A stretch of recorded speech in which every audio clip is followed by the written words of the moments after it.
नमस्कार दोस्तों, कैसे हो आप लोग। स्वागत है आपका हमारे इस यूट्यूब चैनल पे। आज हम लोग बात करेंगे कि आरबीआई ग्रेड बी फेज़ 2 का क्या एक्सपेक्टेड कट ऑफ है। मेरे हिसाब से कट ऑफ क्या रहेगा इस बार का जो फेज़ 2 हुआ है उसमें। अब अगर हम लोग देखें गौर से पिछले साल का वैकेंसी और इस साल का वैकेंसी, तो ज़मीन आसमान का अंतर है। पिछले साल का डिफ़िकल्टी लेवल और इस साल का डिफ़िकल्टी लेवल, उसमें भी ज़मीन आसमान का अंतर है। तो ये दोनों को कंसिडर करके, साथ में कुछ स्टूडेंट का फीडबैक लेकर के मैंने ये चीज़ एस्टिमेट किया है कि जो एक्सपेक्टेड कट ऑफ बनता है मेरे हिसाब से वो बनता है अराउंड 152। ठीक है, तो 152 से लेकर के 157 के बीच में हमको ऐसा लगता है कि कट ऑफ रहेगा। मेरा दिल ऐसा कहता है कि 148 रहेगा, लेकिन मैं अपने दिल का ज़्यादा सुनता नहीं हूँ। मेरा दिमाग यही कहता है, जितना मैंने एनालाइज़ किया उस हिसाब से मैं कह रहा हूँ कि अराउंड 155 तक आपका कट ऑफ रहेगा। तो 155 आप रखिए एक बेंचमार्क। तो 155 के ऊपर अगर आपको लग रहा है कि आपका आ सकता है, तो उस केस में आपको इंटरव्यू की तैयारी करना चाहिए। ठीक है, इंटरव्यू की तैयारी किस तरह से कर सकते हैं। देखिए, इंटरव्यू की तैयारी करने के लिए पहले तो पर्सनल क्वेश्चन पूछा जाता है। तो पर्सनल क्वेश्चन को मैं अभी डिस्कस नहीं करूँगा, उसको असाइड कर देते हैं। तो क्या क्वेश्चन और पूछा जा सकता है, टेक्निकल क्वेश्चन क्या पूछा जा सकता है। देखिए, जो भी न्यूज़ में चल रहा होगा वो न्यूज़ में पूछ लेगा।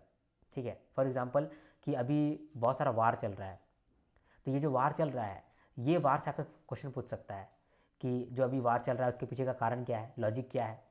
ठीक है, इंडिया क्या पक्ष रखता है उस वार के अंदर, इससे क्या इकोनॉमिक इम्पैक्ट पड़ता है हमारे देश में, मेजर मेजर स्कैम हो रहा है उसका क्या मतलब है, उसको आप किस तरह से देखते हैं। इसके साथ अभी बहुत सारा आप न्यूज़पेपर में बहुत सारा स्पीच देखेंगे, आरबीआई गवर्नर का स्पीच देखेंगे या फिर नरेंद्र मोदी का स्पीच देखेंगे, उसको आप गौर करिएगा। ठीक है, वुमेन डेवलपमेंट ध्यान दीजिएगा इस पर, यूथ एंड डेवलपमेंट, अनएम्प्लॉयमेंट, इस पर ध्यान दीजिएगा।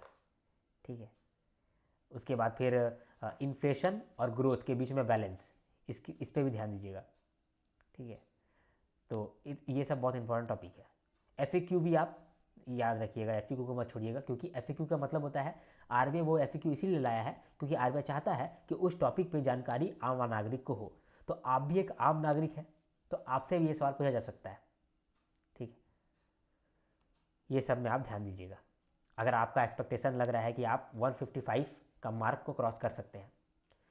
देखिए, अगर वैकेंसी ज़्यादा रहता तो मैं आपको बोलता कि इस बार का जो कट ऑफ रहेगा वो 148 के अराउंड रहेगा, लेकिन चूंकि वैकेंसी बहुत कम है तो मैं अपने दिल का बात को हटा रहा हूँ और दिमाग का बात को यूज़ कर रहा हूँ। तो 155 के अराउंड मुझे ऐसा लगता है कि कट ऑफ रहेगा।